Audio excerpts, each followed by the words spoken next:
عربی کا دل سلمیٰ کی باتوں سے متاثر ہو رہا تھا۔ اس نے کہا، میں ایک جفاکار انسان ہوں، بے درد وحشی ہوں۔ سلمیٰ، میں وہ بے رحم درندہ ہوں کہ جب لوگ لڑکیوں کو دفن کر کے چلے جاتے ہیں تو میں رات کو انہیں نکال کر زیورات اتار لیتا ہوں اور جو لڑکیاں زندہ ہوتی ہیں اس کا گلا گھونٹ کر مار دیتا ہوں۔ سلمیٰ یہ تو اس کے اوپر جھکی ہوئی تھی، یہ چونک کر کھڑی ہو گئی۔ اس نے حیرت بھرے لہجے میں کہا، تم؟ عربی نے کہا، مجھے ملامت نہ کرو، اس وقت تمہاری حالت دیکھ کر، تمہاری باتیں سن کر میرا دل لرز گیا۔ اف، میں نے کس قدر درندگی کی ہے۔ مگر سوچو ذرا غور سے، کیا یہ میری بے رحمی یا درندگی ان انسانوں سے زیادہ ہے؟ یہ درندگی ان انسانوں سے زیادہ ہے جو ان معصوم لڑکیوں کو اپنے ہاتھوں سے زندہ دفن کر دیتے ہیں۔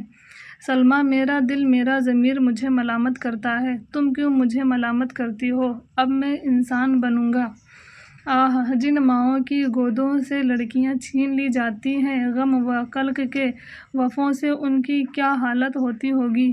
تیری کیفیت دیکھ کر میرا دل ٹکڑے ٹکڑے ہو گیا ہے۔ سلمیٰ نے کہا، مجھے دیکھو، میری حالت کو دیکھو۔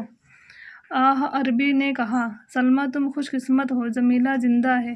جب سب لوگ چلے گئے تو میں نے سب سے پہلے اسی کے اوپر سے ریت ہٹا کر اسے نکالا۔ اس کا تنفس جاری تھا۔ میرا ارادہ ہوا کہ اسے مار ڈالوں، مگر یہ خیال آیا کہ پہلے اور لڑکیوں کو نکال کر ان کے زیورات اتار لوں۔ اس کا زیور بعد میں اتار کر اسے مار ڈالوں گا۔ اس لیے وہ بچ گئی، خداؤں کی مہربانی سے بچ گئی۔ سلمیٰ نے جلدی سے دریافت کیا، وہ کہاں ہے؟ عربی اس کا ہاتھ پکڑ کر لے کر چلا۔ تھوڑی دور چلا، پھر وہ ایک گڑھے کے کنارے پر جا کر کھڑا ہوا۔ اس نے کہا، یہ ہے۔ سلمیٰ نے غور سے دیکھا، ایک ننھی سی لاش گڑھے کے کنارے پر پڑی ہوئی تھی۔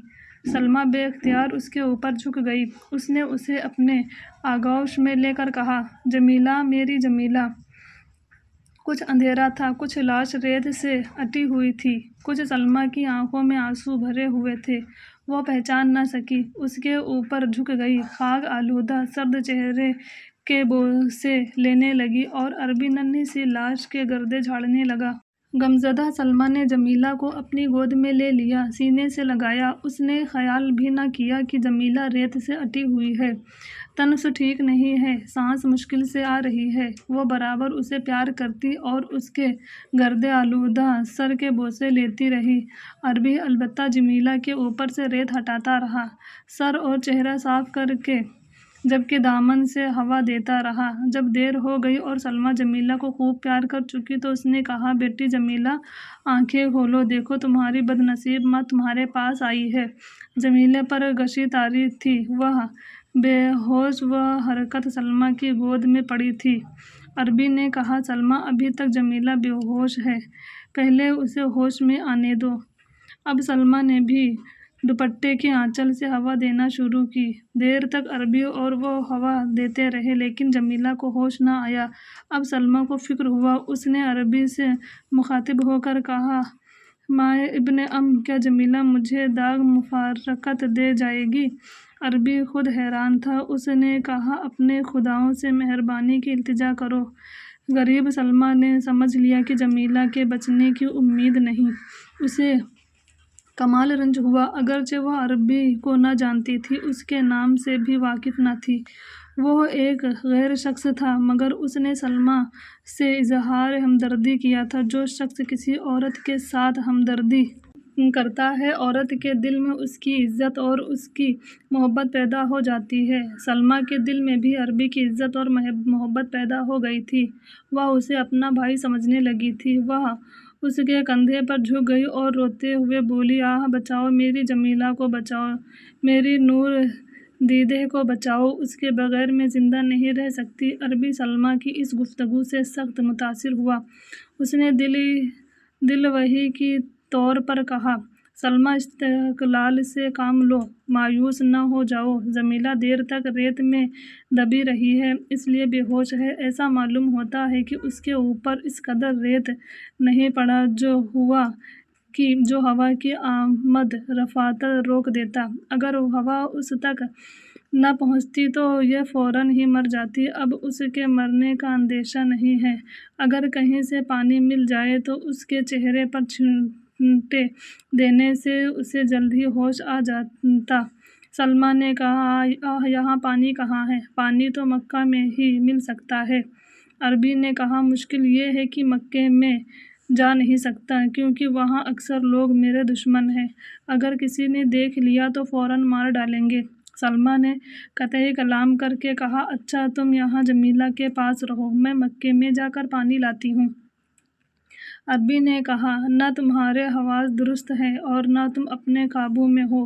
مکہ یہاں سے دور ہے، اندھیری رات ہے، ممکن ہے کہ تم بھٹک جاؤ اور میں تمام رات بیٹھا تمہارا انتظار کرتا رہوں۔ سلمیٰ، پھر کیا ہو؟ عربی، اگر تم کہو تو میں جمیلہ کو گود میں اٹھا کر چلوں اور مکے سے باہر چھوڑ دوں، وہاں سے تم اپنے ساتھ لے جانا۔ سلمیٰ، کیا میں مکہ جا سکتی ہوں؟ کیا جمیلہ کو اس کا بے درد باپ گھر میں گھسنے دے گا؟ عربی، مشکل ہے۔ سلمیٰ، مشکل نہیں، غیر ممکن ہے۔ عربی، پھر کیا ہو؟ سلمیٰ، تم مجھے اور جمیلہ کو یہاں چھوڑ دو، میں اس ریگزار میں اپنی بچی کو لے کر زندگی بسر کروں گی۔ عربی، جانتی ہو دن میں دھوپ کس قدر تیز پڑتی ہے؟ اس ریگزار کا ذرہ ذرہ پہاڑ کے ریت کی طرح تیز گرم ہو جاتا ہے۔ اس گلخن نماتودہ ریگ میں کس طرح رہو گی؟ سلمیٰ، نہیں رہ سکوں گی تو میں اور میری بچی جمیلہ دونوں جل بھن کر ساتھ ہی مر جائیں گے۔ عربی، گویا تم ارادہ کر چکی ہو کہ اپنے گھر واپس نہ جاؤ گی۔ سلمیٰ، کس طرح جا سکتی ہوں؟ کیا اگر میری بچی کو ہوش آ گیا اور میں اسے لے کر مکان پر پہنچی تو قیس مجھے اور جمیلہ کو گھر میں گھسنے دے گا؟ عربی، نہیں۔ سلمیٰ، پھر میں کیسے گھر واپس جا سکتی ہوں؟ عربی، اچھا تم میرے ساتھ چلو۔ سلمیٰ، آپ کی مہربانی کا شکریہ، میں تم پر کس حق سے اس قدر بوجھ ڈال سکتی ہوں؟ عربی، آسانی ہمدردی کے حق سے۔ سلمیٰ، میں درندہ صفت انسان تھا، میرے دل میں رحم و کرم کا نام بھی نہ تھا، میں نے سینکڑوں معصوم بچیوں کا گلا گھونٹ گھونٹ کر مار ڈالا ہے، تم نے مجھے مہربانی کرنے کا سبق سکھایا ہے، میں تم کو اپنی بہن اور جمیلہ کو بہن کی لڑکی سمجھ کر پالوں گا۔ سلمیٰ، جب تو مجھے تمہارا رفاقت منظور ہے، مگر تم کیا کرتے اور کہاں رہتے ہو؟ عربی، طائف کے راستے پر تخلا سے اطراف ایک نخلستان ہے، اس میں ہمارا قبیلہ خیمہ زن ہے۔ سلمیٰ، کتنی دور ہے یہاں سے؟ عربی، شاید 8-10 میل ہے۔ سلمیٰ، اتنی دور جمیلہ کو کون لے جائے گا؟ عربی، میں لے جاؤں گا، جمیلہ کا بوجھ ہی کیا ہے۔ سلمیٰ، میرے محسن تمہارا نام کیا ہے؟ عربی، میرا نام اسد ہے، یا یہ سمجھو کہ اسد نام مشہور ہو گیا ہے، اصلی نام حارثہ ہے۔ سلمیٰ، اسد نام کیسے مشہور ہوا؟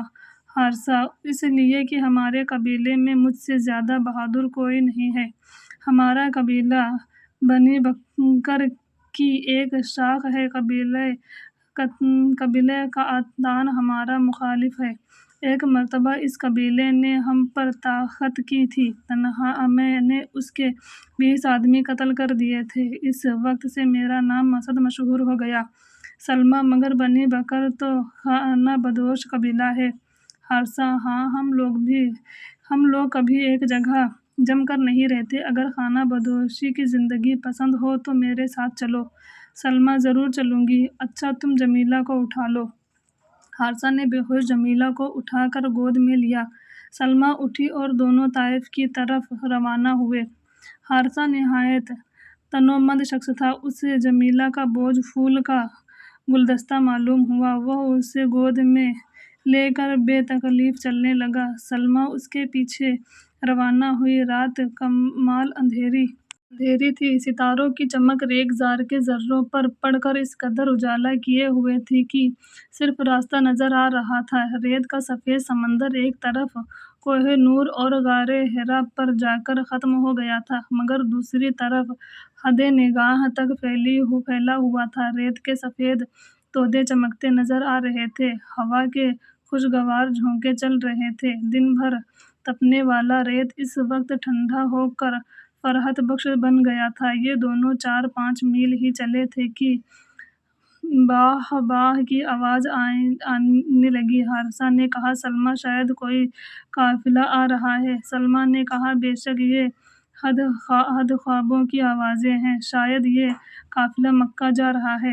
حارثہ، ایسا ہی معلوم ہوتا ہے، ممکن ہے شام سے کوئی تجارتی قافلہ واپس آیا ہو۔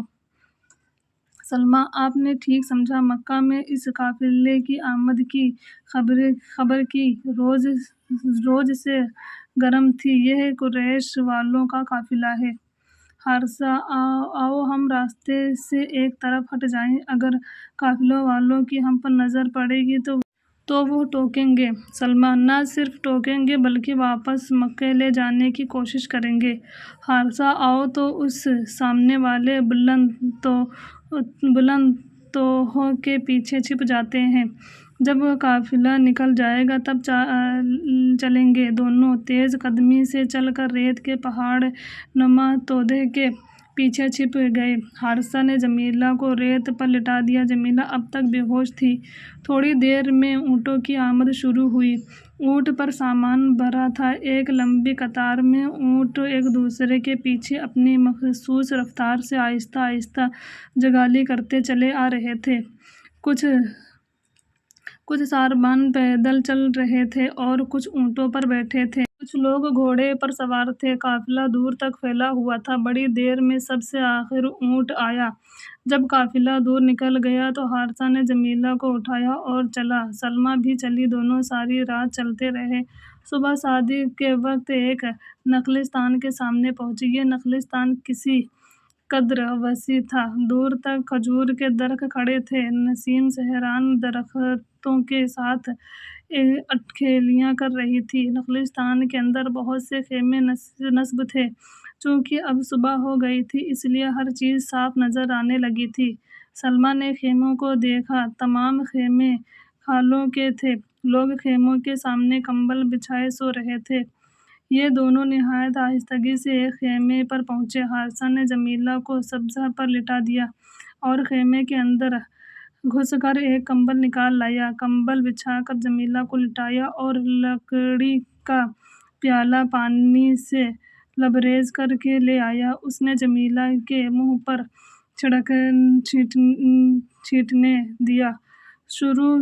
چھینٹنے دینا شروع کیا۔ تھوڑی دیر میں جمیلہ نے آنکھیں کھول دیں۔ اس نے کہا، آہ ابا۔ سلمیٰ اس کے اوپر جھک گئی۔ اس نے کہا، بے رحم ابا کا نام نہ لے۔ جمیلہ کو ہوش آ چکا تھا۔ وہ غور سے سلمیٰ کو دیکھ رہی تھی، اسے پہچاننے کی کوشش کر رہی تھی۔ کچھ دیر کے بعد جب اس نے پہچان لیا تو اپنے ننھے ننھے ہاتھ اٹھا کر اس کی گردن میں ملا کرتے ہوئے کہا، امی جان۔ سلمیٰ نے کہا، ہاں میری جان مادر۔ یہ کہتے ہی سلمیٰ نے جمیلہ کو سینے سے لگا لیا۔ جمیلہ بھی لیٹ گئی۔ حارثہ ماں و بیٹی کو چھوڑ کر ایک طرف چلا گیا۔